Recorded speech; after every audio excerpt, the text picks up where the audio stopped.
Good morning, student. Myself, Sir Mandar. Standard 5th, subject EVS 2. Students, last lecture में हमने पढ़ा था settle life and urban civilisation. उसमें हमने पढ़े थे 2 points, use of metals and second is pots made on the other potter's wheel. तो first point में हमने देखा था यूज ऑफ मेटल. मेटल किस तरह से यूज होने लगे. तो हमने सबसे पहले देखा gold. Ancient gold object found in burial ground in Bulgaria. Bulgaria में कंट्री है, उस उनके जमीन के अंदर गोल्ड्स मिलने लगी, वो मेटल मिलने लगा, राइट. और स्कॉलर ने Christian Thomsen introduce a method for classify them. Christian नाम का एक थॉमसन आदमी ने, क्रिश्चियन एक जात है, थॉमसन वो आदमी ने क्लासिफाई किया. क्या क्लासिफाई किया? 3 ऑब्जेक्ट में 3 एज उसने क्लासिफाई किया. कौन से? स्टोन टूल्स, यानी कि स्टोन एज, जो पत्थरों से टूल्स बनाते थे उसको उसने नाम दिया stone age. Second is copper tools and other copper articles, copper age. जो कॉपर से बना हुए टूल्स है और कुछ अदर ऑब्जेक्ट आर्टिकल्स है उसने नाम दिया कॉपर एज. थर्ड है iron tools and other iron articles. Iron से बना हुए टूल्स है उसने नाम दिया है iron age. The Thomsen established evidence, जो ये इनको एविडेंस मिले इस हिसाब से उन्होंने उनको नाम दिया है. The period of copper were tools were articles was next. Copper tools बाद में, मतलब पहले स्टोन टूल्स यानी कि पत्थर से बना हुए टूल्स, उसके बाद copper. Copper was the first metal to come into use, but actually gold was the first metal to be used. सबसे पहला गोल्ड. लेकिन गोल्ड से हम टूल्स बना सकते हैं क्या? नहीं, क्योंकि गोल्ड सॉफ्ट है. गोल्ड सॉफ्ट है, गोल्ड से हम टूल्स नहीं बना सकते. इसके बाद फिर हमको मिला कॉपर. फिर कॉपर से हम टूल्स बनाने लगे. कॉपर से टूल्स बन सकते, इसलिए नाम दिया copper is the first metal to be use. Okay students, ये हमने पढ़ा था. The material was copper. The period when copper came into use, copper जब यूज में आया इसलिए नाम दिया कॉपर एज. ये हमने पढ़ा था स्टूडेंट्स, राइट. तो आज हम पढ़ेंगे third point, trade and transport. किस तरह से व्यापार, किसका व्यापार होने लगा. ट्रेड यानी कि व्यापार देखेंगे. और ट्रांसपोर्ट, जो उन्होंने प्रोडक्शन किए, जो उन्होंने बनाए, उस चीज को कैसे ट्रांसपोर्ट किया, मतलब एक जगह से दूसरी जगह किस तरह से उन्हें लेके गए. So let start. Point, trade and transport. Trade यानी कि व्यापार. तो किस तरह से व्यापार वो करते थे. और ट्रांसपोर्ट यानी कि इस जगह से दूसरे जगह जाना, तो कैसे ट्रांसपोर्ट करते. Trade and transport. Once the potters began to use a wheel, it became possible to make pots in large numbers. आपको कल मैंने बताया था पॉटर्स यानी कि मिट्टी के बर्तन कैसे बनाते हैं, व्हील के ऊपर. तो वो आज तक वो ज्यादा से ज्यादा उन लोग बनाने लगे. Pots in became possible to make pots in large numbers. In this period, people started making symmetrical and colorful pots with beautiful design on them. और वो पॉट्स बनाते थे, लेकिन उस पॉट्स को वो अलग अलग तरीके से डिजाइन करते थे, कलर करते थे, और बहुत ही सुंदर वो डिजाइन और कलर करते थे पॉट्स के ऊपर.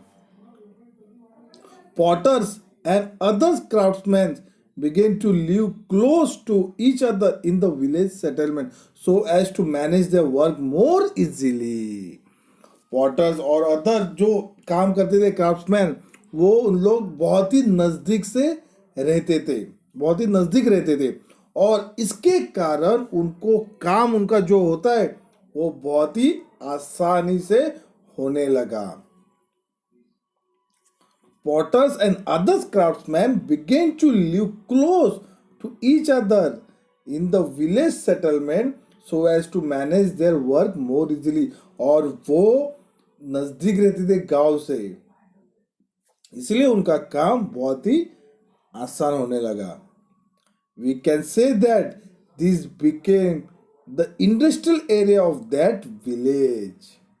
और हम कह सकते हैं कि उस विलेज को क्या, वो एक इंडस्ट्रियल एरिया हो गया, यानी कि वहाँ पे काम होने लगे, बहुत ही ज़्यादा काम होने लगे, और इसलिए उनको क्या नाम दे देते, इंडस्ट्रियल एरिया. देखो आप वसई स्टेशन जाओ, वसई स्टेशन में बहुत सारी फैक्ट्रीज है, तो बहुत सारे फैक्ट्री से बहुत सारे काम करते हैं, इसलिए वो नाम एरिया का नाम क्या है, वो एरिया है इंडस्ट्रियल एरिया. तो इस तरह से वहाँ पे अदर्स क्राफ्ट्समैन जो काम कर रहे थे और ये पॉटर्स नजदीक रहने के कारण की वजह से उस एरिया को नाम दिया है industrial area, where skills craftsman had their settlement and centres of productions. This happened mainly in those village settlements where the raw material was easily available and in those which were conveniently situated for trade.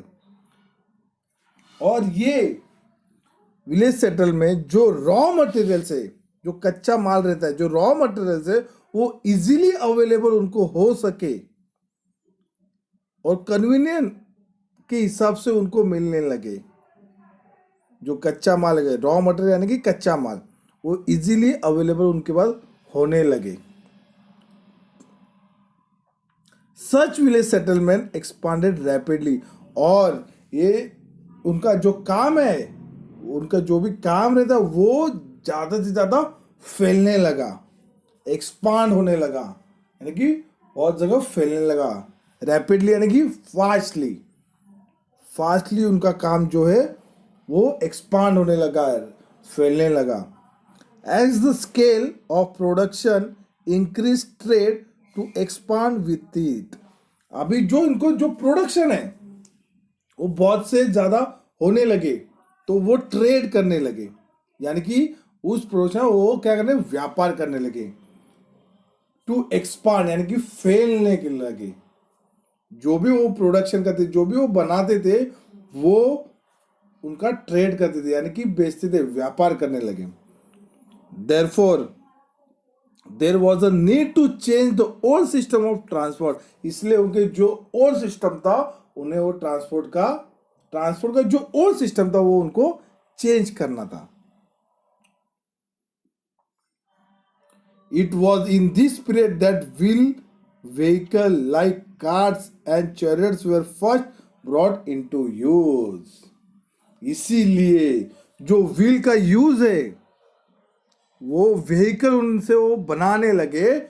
क्यों? क्योंकि उनको trade करना, transport करना था. जो उनका माल है, जो प्रोडक्शन करते थे, वो इस जगह से दूसरी जगह बेचने के लिए वो ट्रांसपोर्ट करते थे. ट्रांसपोर्ट के लिए उन्होंने व्हील से क्या, व्हीकल बनाए. तो कौन से व्हीकल बनाए? कार्ट्स, यानी कि बुलक कार्ट्स हो, घोड़ा गाड़ी हो, बैलगाड़ी हो, वो बनाने लगे. एंड चैरियट्स यानी कि रथ, बड़े बड़े रथ रहते ना, वो बनाने लगे. ये किसके लिए बनाने लगे? ट्रांसपोर्टेशन के लिए, ट्रांसपोर्ट करने के लिए. क्या ट्रांसपोर्ट के लिए? जो भी वो माल बनाते, जो भी वो प्रोडक्शन करते थे, वो इस गांव से दूसरे गांव जाने के लिए, यानी कि ट्रेड, व्यापार करने के लिए. समझे स्टूडेंट्स? Trade and transport. तो नेक्स्ट सेशन में हम देखेंगे 4th point, rise of cities and script. उस तरह से सिटीज कैसे बनने लगे और स्क्रिप्ट यानी कि लैंग्वेज, अलग अलग लैंग्वेज होते थे, कौन से थे वो हम देखेंगे नेक्स्ट सेशन में. So student, stay home, stay safe.